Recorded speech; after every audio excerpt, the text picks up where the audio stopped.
Oh.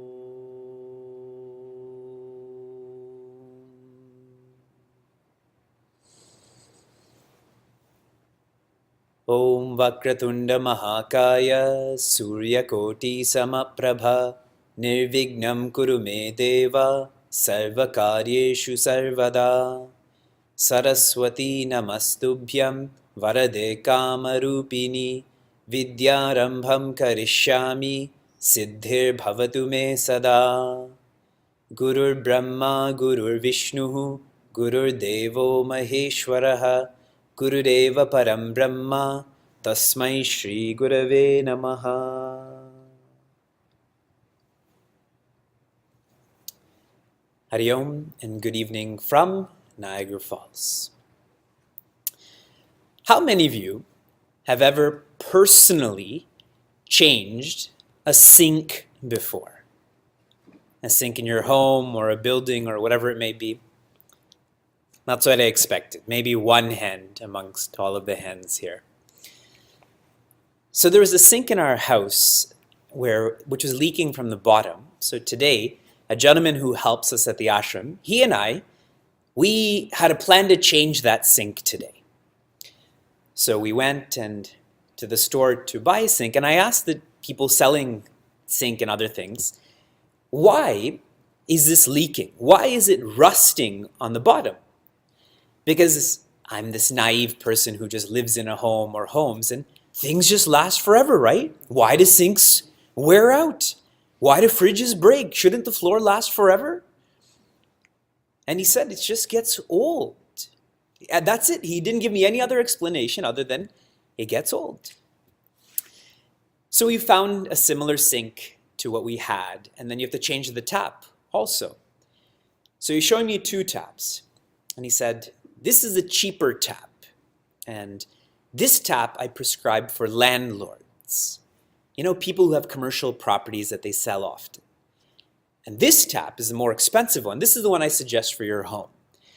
And in my mind, you know, being a calculative person, he's just trying to sell me something where they can make more money.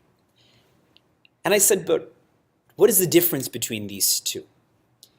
And he showed me that the cheaper tap had very thin copper wire. And he said the flow of water going to the tap will be very small. And the more expensive tap had thick copper wires. There'd just be more pressure. And we took the more expensive tap and we set it up, and everything is by God's grace working. And I really mean by God's grace, because who knows how that would be possible with me doing that. As I was thinking about this rusted sink and this more expensive tap, I was thinking about our course. And specifically, if you can quantify how much you invest in yourself, if you can quantify how much you invest in yourself, what would it be? Are you satisfied with how much you invest in yourself?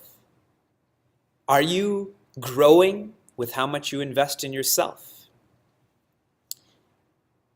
Investing in ourself manifests through sadhana.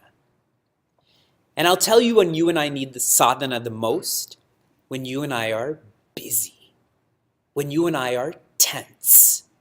That's when sadhana is needed the most, because sadhana is that which centers us to the sadhya, which is the self.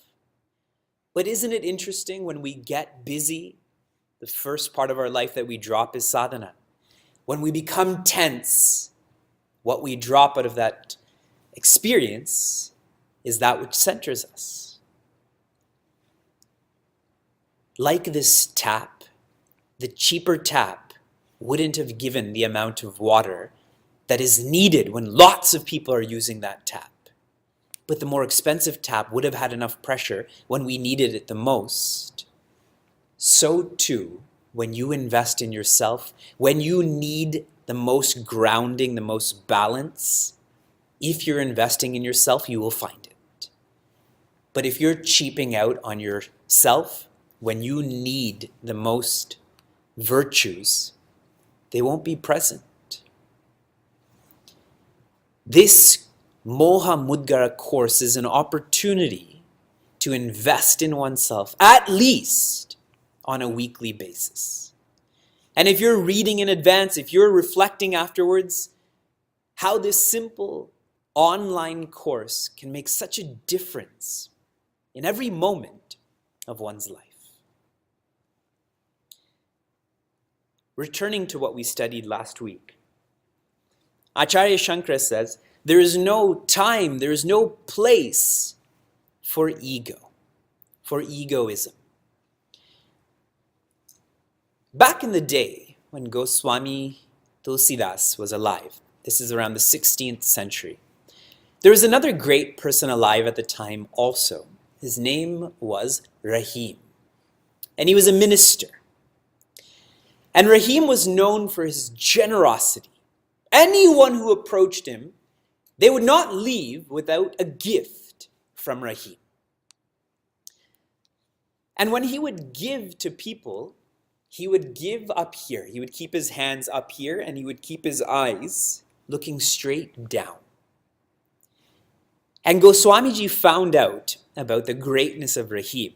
And so Goswamiji actually wrote a poem to him. And essentially, this is what the poem said. Why give alms like this? Where did you learn that?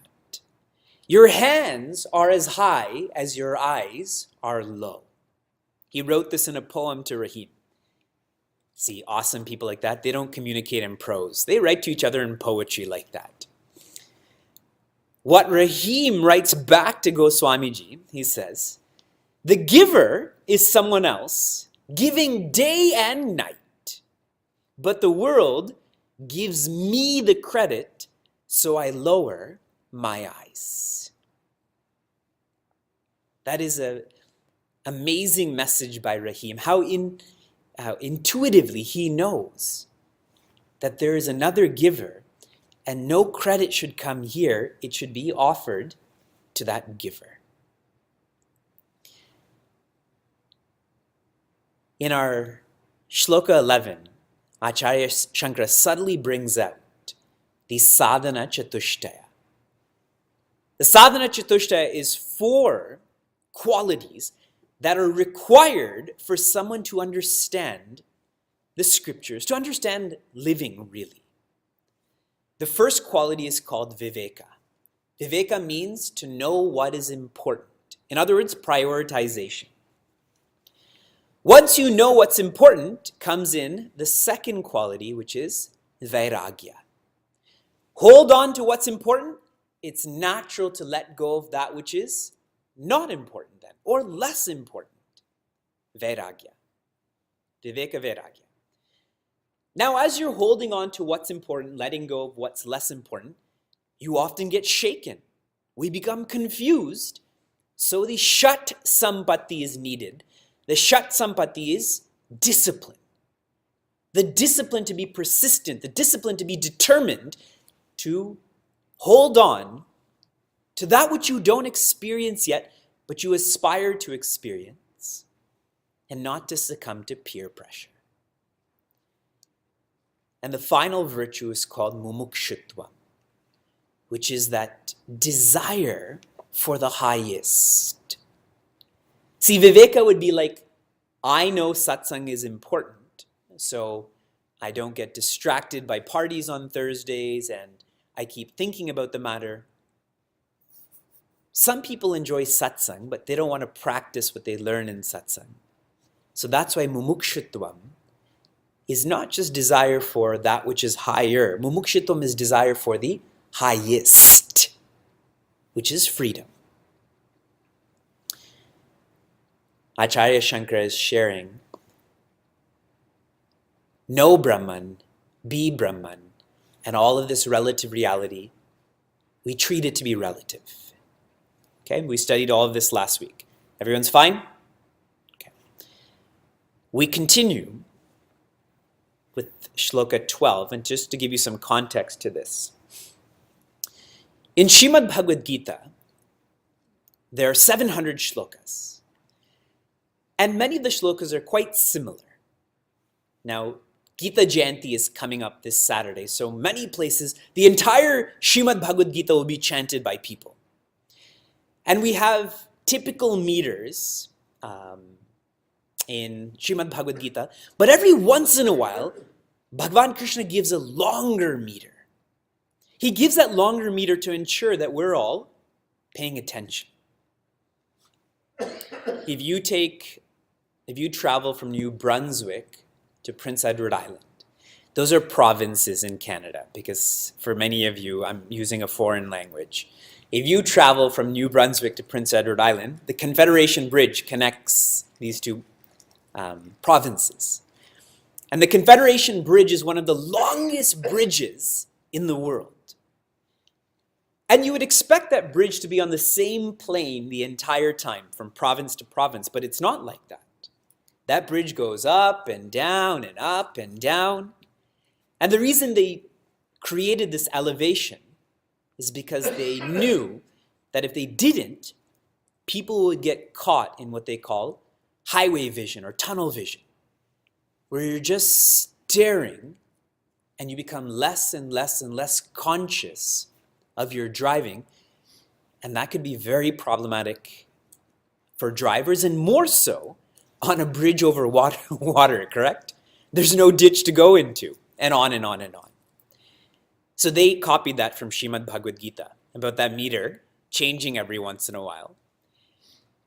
And if you've studied the meaning of the shlokas of Srimad Bhagavad Gita, every once in a while, that compassionate Bhagavan Krishna will be very harsh. And he'll use strong words like kripanaha, which means miser, stenaha, which means a thief, anaryan, someone who's acting like a wimp. He uses these harsh words, again, to ensure Arjuna's paying attention. You will find in our Bhaja Govindam, Acharya Shankara every once in a while will bring in a shloka that's reminding us of the urgency for which to understand and practice what we're experiencing. This is one of those urgent shlokas. Please repeat. Dinayaminyau sayam prataha Shishira vasantau punarayataha Kalah kridati gacchatyayuhu Tadapina munchatyasha vayuhu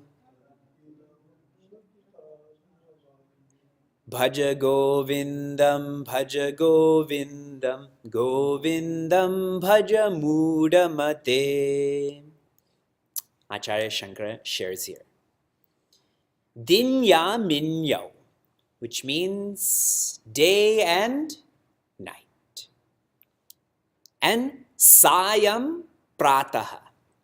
Sayam Prataha means dawn, that period between night and day, and dusk, that period between day and night. That's all that's shared in the first line. Very philosophical, isn't it?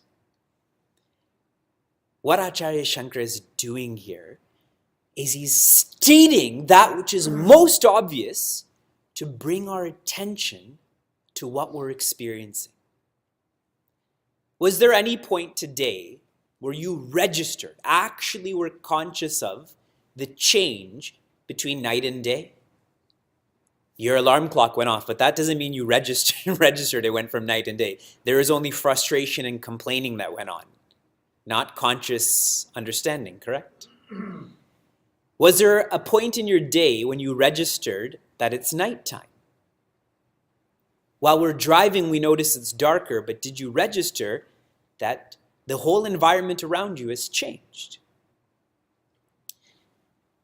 I was calculating today, for all of the people who are 20 years old in our study group, we have, I believe, 37 study groups in the Moha Mudgara course, and over 12 of them are our young adult study groups. Okay? So we have a wide range of ages. If you're 20 years old, exactly, you've been alive for 7,300 days. 7,300 times did this first line happen to you. Are you registering that? If you're 40 years old, that's 14,600 times you've experienced the sun rising and the sun setting. For all of the 60-year-olds in our class, that is 21,900 times that we've gone through this. And if I can go to a number now, 25,000 times puts you at 68 and a half years old. So we have people in our course also who have experienced this 1/4 of Acharya Shankara's shloka 25,000 times. Are we paying attention to what is happening? And he continues in the next line. He says, Shishira and Vasanta. Shishira means winter. That's coming up now, December 21st. For all of us who live in North America, is the beginning of winter, the shortest day of the year. And then Vasanta, spring. When winter's death kills everything, then spring's life brings everything back. That will be March 21st or so. 3 more months from that. Acharya Shankara is taking us from micro, day and night, to macro, which is the seasons. Day and night happens 365 times a year. The seasons essentially happen 4 times a year as the seasons change. And the implication of this is it goes on forever. The micro, you can go from day and night to hours, correct? To seconds. Macro, you can go to years, to decades, to centuries, to millennia.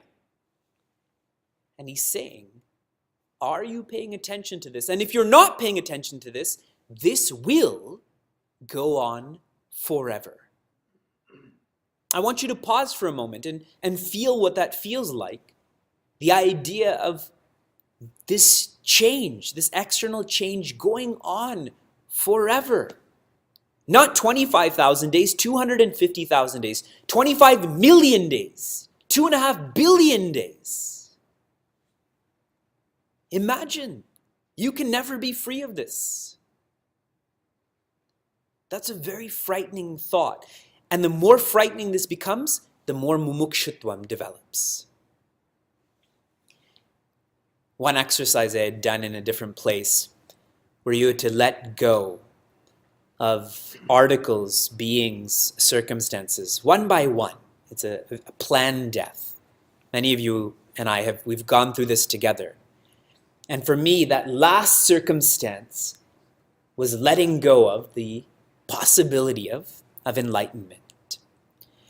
And as I was taking that note, that sticky note from my section and kind of crumpling it and putting it away, it was such a frightening thought that what is the point of any day, night, morning, evening, season if you can't be more than this?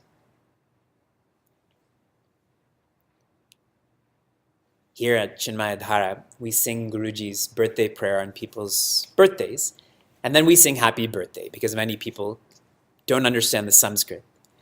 And occasionally, one old school Hindi person will start singing Tum Jio Hazaro Sal.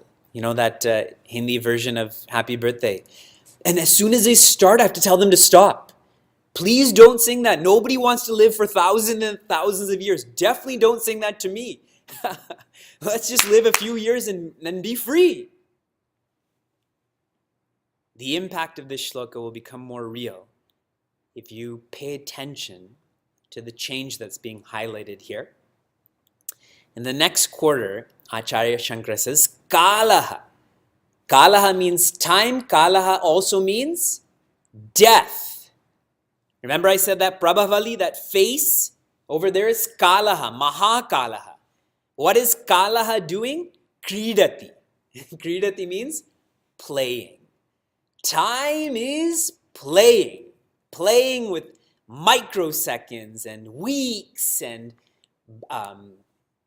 bicentennial celebrations. And you can just keep on changing the terminology, but time is playing. And really what that means is time fears none. We have lots of fears, correct? We have fear of recession. We have fear of exams. We have fear of the Moha Mudgara course. We have fears of Ra. We have fears of winter. We have so many fears. What does time fear? Definitely not us. That's why time is always playing. When someone is playing, they're not afraid. When someone's afraid, they're not playing. So here it says time is playing. And ayuhu. When we say ayuhu, who are we referring to? Ourselves. Ayuhu means year. Ayuhu means life. What is happening to it? Gacchati.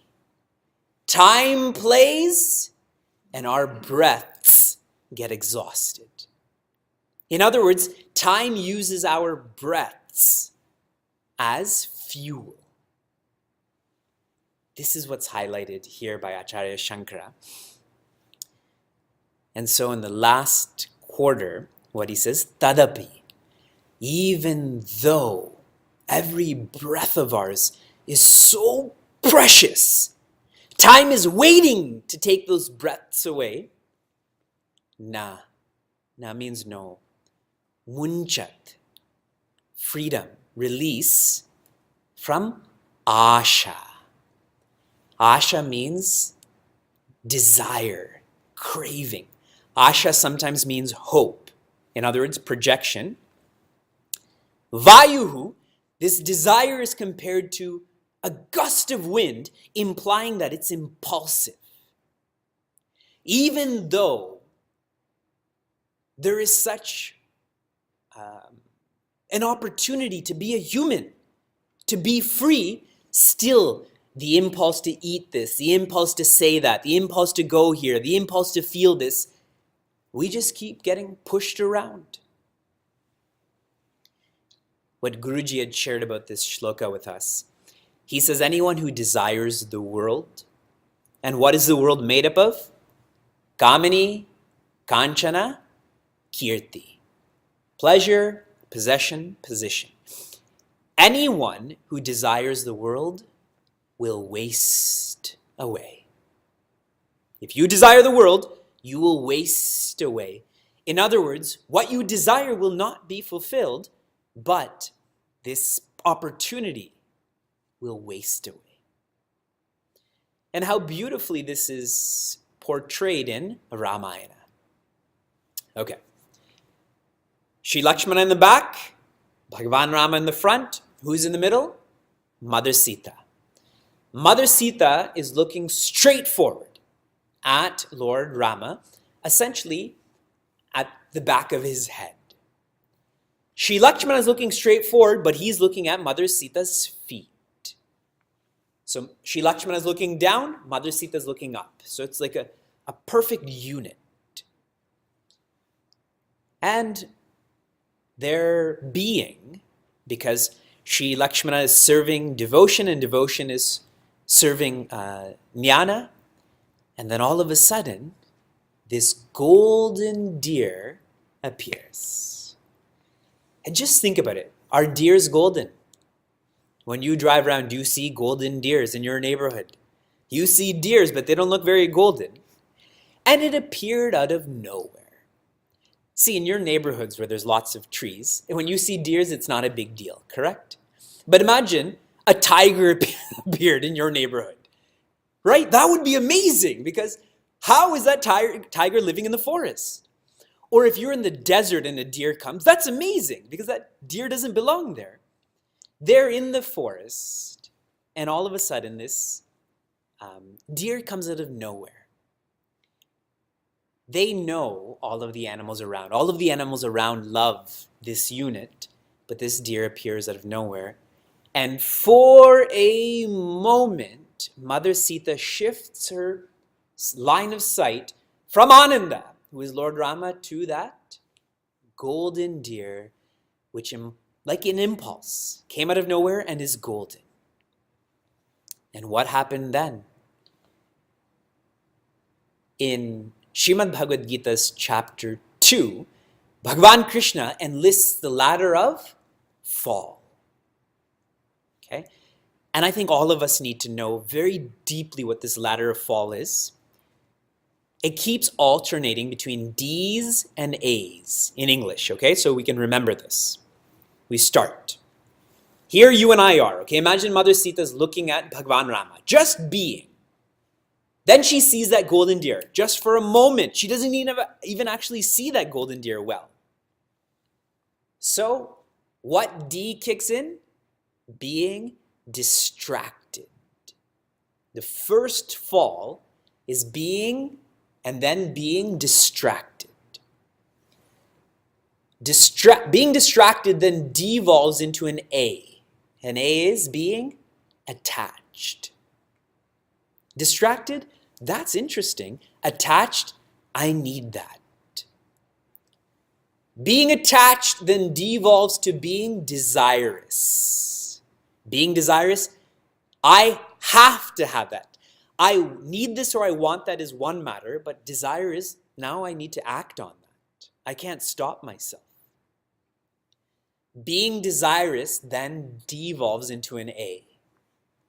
Most often we don't get our desires, so then what happens to us? We become angry. See, the other letters we don't know too well, but that one A, we all know. And the beauty of this subject is it teaches you how anger comes. A sociologist will say anger comes from anger, but that's not true. Anger has a whole lineage. So being distracted, being attached, being desirous, being angry.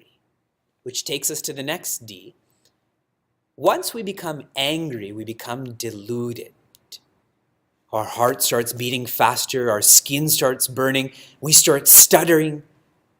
That composure is just not there anymore. We're deluded. Road rage. You go from a very calm driver to rapidly fall into delusion. You don't know where you're going anymore. As long as you slow down that other driver, that becomes your destination. Being deluded then devolves into being amnesiac. Amnesiac means you forget. You forget those who have helped you. And specifically, Acharya Shankara says, when you forget your parents and teachers, you're suffering from amnesia. So every time we take our parents and teachers for granted, we need to go see a spiritual physician because you and I are suffering from amnesia. And it's not done yet. That's only rung 6 down. There's still more to go. Think about how bad that is. Being amnesiac, then we fall to the next D, which is being devolved. Being devolved means we are more animalistic than humane. So though we look like humans, when we get to that rung, we stop looking so much like humans, and we definitely don't think like humans. And then finally, the last A is being pranashyati, which means being annihilated.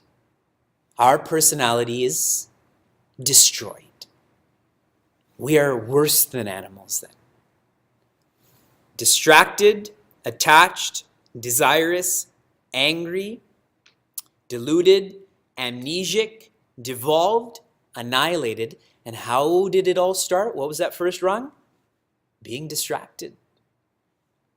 Mother Sita shows that very rapidly how this manifests. And that's why desire is associated here with Vayuhu, just a gust of wind. And if you've read Swami Chinmayananda's commentary, he says these gusts of desire will lead us to a slushy grave. That's a very intense description. Not grave, a slushy grave. And what does that mean? It means that grave is fresh. You put yourself in that grave. That soil is still not hardened. And I'm going to intensify this even more, actually. In Viveka Chudamani, Acharya Shankara says,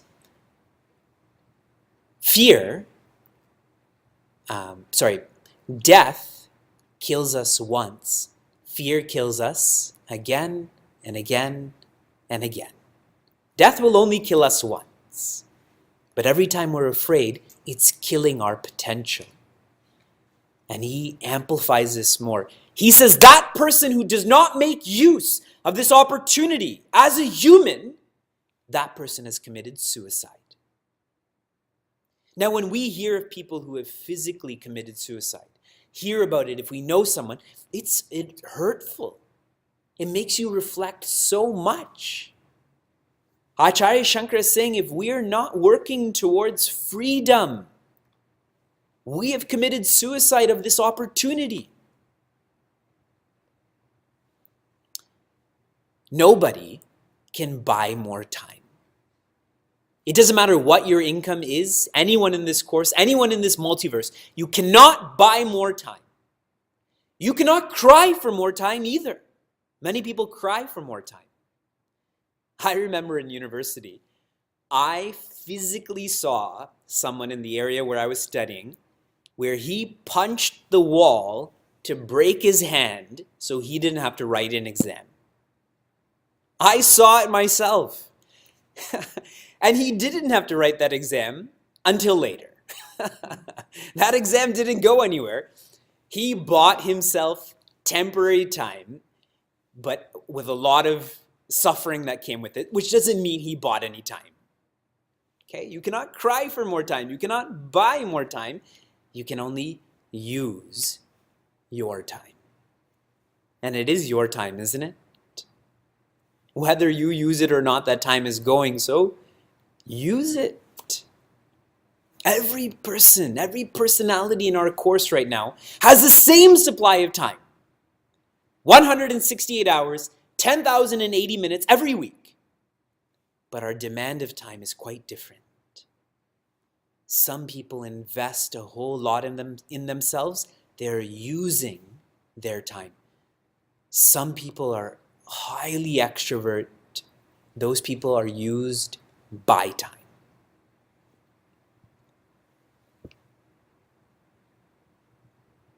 For those who chant Gayatri Mantra, who have been initiated into Gayatri Mantra, when should you ideally chant Gayatri Mantra? Isn't it when night turns to day is one period?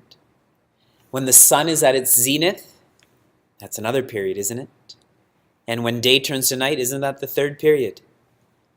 Do you think it's random that our Shastras associated doing sadhana during these very obvious changes in the environment? I was mentioning to Sheila that Pumsavana is about to start for Sheila and I. That's the second samskara. When the fetus goes past 3 months, that's when the physiological systems are developing. So Pumsavana is when you constantly think about the health of that fetus. And in fact, you have satsang to encourage the health of that fetus also. So I was telling her that, and I said, and after the 3rd month, at the 6th month, there's another samskara. Simantonayana. And then there's a samskara when the infant is born, and then 1 year, and then 5 years, and then 8 years, and it just goes on like that. Do you think our rishis randomly associated sadhanas with this change? These sadhanas are given to us to integrate into our lives so that we make use of our breaths, of our time, of our opportunity. For those people who bring sadhana into their lives, you are actually training yourself to live in the present. When you and I think of the past, what emotion comes with thoughts of the past? What comes when you think of the past? Regret. Another word for regret?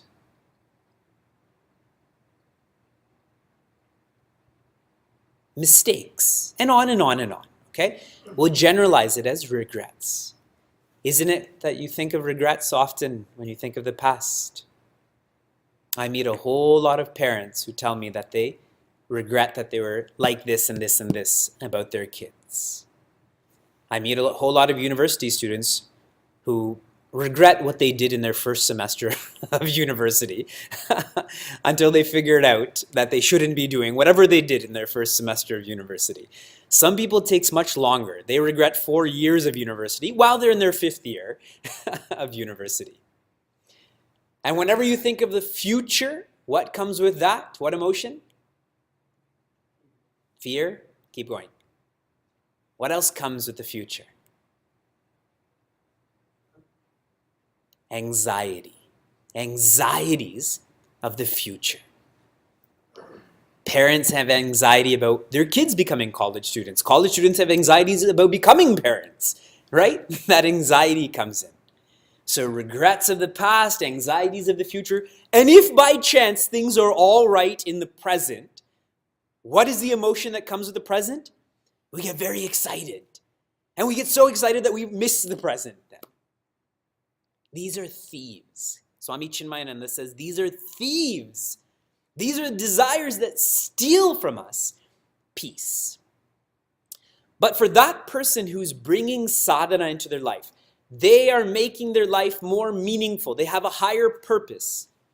Instead of regrets of the past, the emotion they associate with the past is learning. Learning. For all of our Vedanta and Ramayana students, a few weeks ago, the raw I had given you was to write down the 7 most significant mistakes you've ever made in your life. What are the 7 biggest mistakes that you've made in your life? And this was in reference to Sati Ji when she doubts Bhagwan Rama. And then the debrief on this raw was, that mistake actually made you who you are. So was it a mistake? That mistake has brought you to the present position. So it's actually not a mistake. You've learned from that. And instead of having anxieties of the future, the emotion or the word we should associate with the future is planning. Planning. The more you plan for the future, the more flexible you become, the more adaptable and accepting you become. Plan. When you, instead of having regrets of the past, you learn from the past. Imagine we have a very wide bell curve, very flat, the present being the middle. Instead of having regrets, you actually learn, so you're pulling that bell curve in this way. And instead of having anxieties of the future, you plan for the future, so you bring in that bell curve this way. Now, aren't you spending far more time in the present then?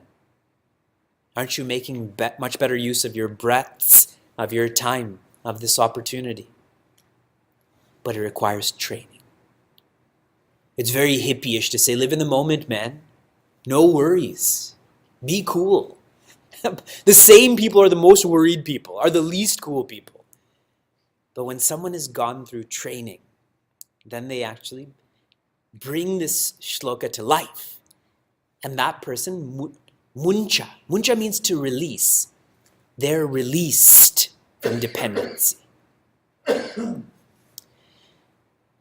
Oh.